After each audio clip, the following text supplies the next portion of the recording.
کے دور میں اس کا سب سے بڑا ذریعہ وہ میڈیا ہے کہ جس میڈیا نے ہمارے معاشرے کے اندر سے شرم و حیا کا خاتمہ کر دیا۔ اس میڈیا نے ہمارے نوجوانوں کے اندر سے غیرت اور حیا کے جنازے نکال دیے۔ اس میڈیا نے ہماری بہن بیٹیوں کو اور ان کی عزتوں کو بالکل سرعام نیلامی کے لیے پیش کر دیا۔ ہماری غلط روش، ہماری احمقانہ پالیسی، بالخصوص گھر کے بڑے جو اپنے بچوں کو اس طرف لے آتے ہیں، ان کی خواہش کے مطابق ان کی ضروریات اس بنیاد پر جب پوری کرتے ہیں تو وہ یہ نہیں سمجھ رہے ہوتے کہ وہ اپنی اولادوں کو تباہی کی طرف دھکیل رہے ہیں۔ کسی نے کیا خوب لکھا تھا، جس گھر کی نوجوان لڑکی کے ہاتھ میں موبائل فون آ جائے اس گھر کی دیواریں اونچی کرنے کا کوئی فائدہ نہیں، کوئی مقصد نہیں۔ ہاں، ہمیں چاہیے کہ ہم ان اسباب پر نظر رکھیں، ان محرکات کو پہچانیں اور اپنے معاشرے سے ان گندگیوں کو نکالیں تاکہ معاشرے کے اندر شرم و حیا، آج کا معاشرہ آج سے 50 سال پیچھے چلے جائیں اس کا معاشرہ کتنا بڑا فرق ہے۔ ہماری بڑی بوڑھیاں، ہمارے بڑے بوڑھے وہ ہمارے حالات کو دیکھ کر عجیب کیفیات میں مبتلا ہوتے ہیں کہ دور ان کا بھی تھا، کبھی ننگے سر اپنے بڑے کے سامنے نہ گئے، کبھی ایسا نہیں ہوا کہ شوہر اور بیوی ایک چارپائی پر اپنے والدین کے سامنے بیٹھے ہوں، یا کبھی اولاد کو گود میں لے کر پیار کیا ہو، وہ اس کو بھی حیا کے خلاف سمجھتے تھے، یعنی شرم و حیا اس درجے کا تھا۔ اور آج کا معاشرہ، آج کے معاملات کتنے المیے کھڑے ہو چکے معاشرے میں، اس کی بنیادی وجہ صرف یہ ہے کہ ہم نے اپنی اولادوں کو ان کی آزادی کی طرف رخ کر کے ان کی ضروریات کو پورا کر دیا۔ موبائل، انٹرنیٹ، کیبل، ٹیلی ویژن، ان چیزوں نے پھر معاشرے کے اندر وہ تباہیاں پیدا کی کہ آج یقین جانے ہمارے پاس مسائل آتے ہیں۔ کراچی کا مسئلہ، اس کے علاوہ قرب و جوار سے مسائل بھی آئے ہیں کہ ایک بیٹے نے مسئلہ بھیجا دارالفتاح کے اندر کہ میں ٹیلی ویژن پر کوئی پروگرام دیکھ رہا تھا کہ جس میں فحاشی کا سین آیا اور اس نے مجھ پہ اتنا اثر کیا کہ میں اپنی ماں سے اپنا منہ کالا کروں۔ اب میرے لیے کیا حکم ہے شریعت کی روشنی؟ سوچیں، تصور کریں، کہاں گئی شرم، کہاں گئی حیا، کہاں گیا ماں کا تقدس، کہاں گئی بیٹے کی فرما برداری؟ آج سب کچھ ختم ہو چکا۔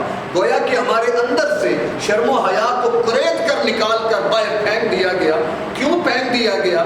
کہ باطل سمجھ گیا تھا، اسلام دشمن جان گئے تھے کہ جب تک مومن کے اندر غیرت باقی ہے اس کو شکست دینا مشکل ہے، جب تک ان کے اندر شرم و حیا باقی ہے ان کو شکست دینا بڑا مشکل ہے۔ لہٰذا ان کے اندر سے غیرت کو نکالو، شرم و حیا کو نکالو، پھر کیا ہوگا؟ یہ چلتی پھرتی لاشیں ہیں، پھر ہمیں ان سے کوئی خطرہ نہ ہوگا۔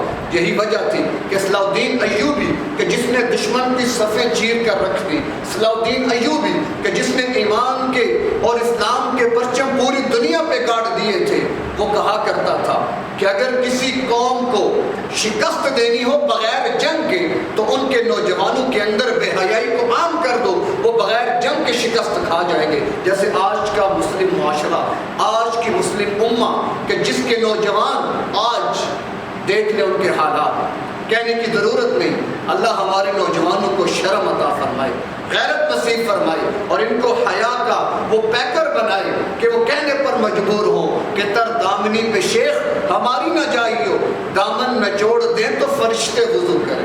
ایسا نوجوان جب وہ چل کر آئے تو فرشتے بھی حیا سے آنکھیں جھکا دیں۔ ایسے نوجوانوں کو آج معاشرے کی ضرورت ہے۔ جس دن معاشرے میں ایسے نوجوان پیدا ہو گئے تو پھر اس معاشرے کی تقدیر کے بدلنے میں کوئی رکاوٹ نہ ہوگی، اسلام کے فتح یاب ہونے میں کوئی رکاوٹ نہ ہوگی، اسلام کے پوری دنیا میں پھیلنے میں کوئی رکاوٹ پیدا نہ ہوگی۔ آج شرم و حیا والے، غیرت ایمانی والے نوجوان چاہیے۔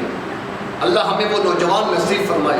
تو اللہ نے جو فرما دیا کہ اپنے اندر شرم و حیا پیدا کرو، فَمَنِ ابْتَغَىٰ وَرَاءَ ذَٰلِكَ، جو اپنی بیوی اور اپنی باندی کے سوا کوئی بھی راستہ اختیار کرے گا، خواہ وہ کسی غیر عورت کی طرف چل کے جائے جس سے نکاح کا رشتہ نہیں ہے، خواہ وہ کسی جانور سے اپنی خواہش پوری کر رہا ہے، خواہ وہ اپنے ہاتھوں سے جس کو استمناء بالید کہا جاتا ہے اس کو کیوں نہ استعمال کرے، وہ ساری چیزیں اس کے ضمن میں آتی ہیں اور حرمت میں داخل ہو جاتی ہیں۔ لہٰذا ہمیں ان چیزوں کو سامنے رکھ کر اپنی زندگی کے طور طریقے بنانے ہوں گے. تو بہرکیف شرم و حیا اس معاشرے کا ایک بنیادی عنصر ہے. کبھی انشاءاللہ تفصیل سے اس پر بات ہوگی. تو بہرکیف یہ تھا چوتھی صفت اہل ایمان کی کہ وہ شرم و حیا کے پیکر ہوتے ہیں. اور آگے فرمایا والذین هم لاماناتهم وعهدهم راعون. پانچویں صفت امانت کا حق ادا کرتے ہیں. اور چھٹی صفت اپنے عہد کو پورا کرتے ہیں. امانت کیا ہے؟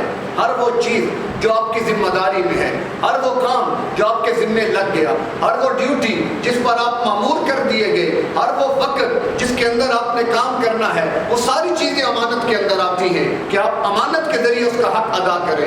ایسے ہی وہ بچے جو آپ کے پاس پڑھنے کے لیے آئے، اسکول، کالج، مدارس، یونیورسٹی، ان کے وہ بچے جن کی اوقات امانت ہیں، جن کی زندگیاں امانت ہیں، وہ خود آپ کے پاس امانت ہیں. لہذا ہر ایک اپنے ماتحت کے بارے میں سوچے کہ اس کے امانت داری میں، اس کے حقوق ادا کرنے میں کوئی کسر نہ چھوٹے، تاکہ امانت داری کے ساتھ جہاں پر بھی کام کیا جائے گا تو انشاءاللہ ترقی ملے گی، عروج ملے گا. آج ہمارے معاشرے سے امانت داری ختم ہو چکی ہے. ہر ایک داؤ لگاتا ہے، ہر ایک ٹائم گزارنے کے لیے، ٹائم پاس کرنے کے لیے پوری کوشش کرتا ہے، ہر ایک دغا دینے کے لیے اور اپنے آپ کو اور اپنے کام سے جی چرانے کے لیے نہ جانے کتنے بہانے تراشتا ہے. اسے نہیں معلوم کہ دنیا میں اپنے بوس، اپنے بڑے، اپنے محتمم، اپنے پرنسپل، اپنے جو بھی ہیں، اس کو ہم دھوکہ تو دے لیں گے، لیکن ایک پروردگار کی ذات اوپر بھی بیٹھی ہے، اسے تو ہم دھوکہ نہیں دے سکتے. لہذا اپنی ذمہ داریوں کو کما حق ادا کرنا یہ بھی امانت کے اندر آتا ہے. اپنے حقوق کی رعایت کرنا یہ بھی امانت کے اندر آتا ہے. ہاں، کسی نے کوئی راز کی بات بتائی، کسی مجلس میں کوئی بات ہوتی ہے تو وہ بھی امانت کے اندر داخل ہے. اس کے راز کو فاش نہ کیا جائے، وہ بھی امانت داری میں داخل ہے. اور آگے چھٹا وصف عہد کو پورا کرنا. ایک ہے عہد، ایک ہوتا ہے وعدہ. عہد تو وہ ہوتا ہے جو جانبین سے ہو، فریقین کے درمیان ہو، اور وعدہ وہ ہوتا ہے جو ایک جانب سے کیا جائے. جیسی بھی صورت ہے اس کا پورا کرنا یہ ضروری ہے. ان العہد کان مسئولا. اللہ قیامت کے دن عہد کے بارے میں پوچھے گا، وعدوں کے بارے میں پوچھے گا. لہٰذا جب بھی وعدہ کریں اس کو وفا کریں، اس کو پورا کریں، وگرنہ یہ نفاق کی علامت بھی بتائی گئی ہے.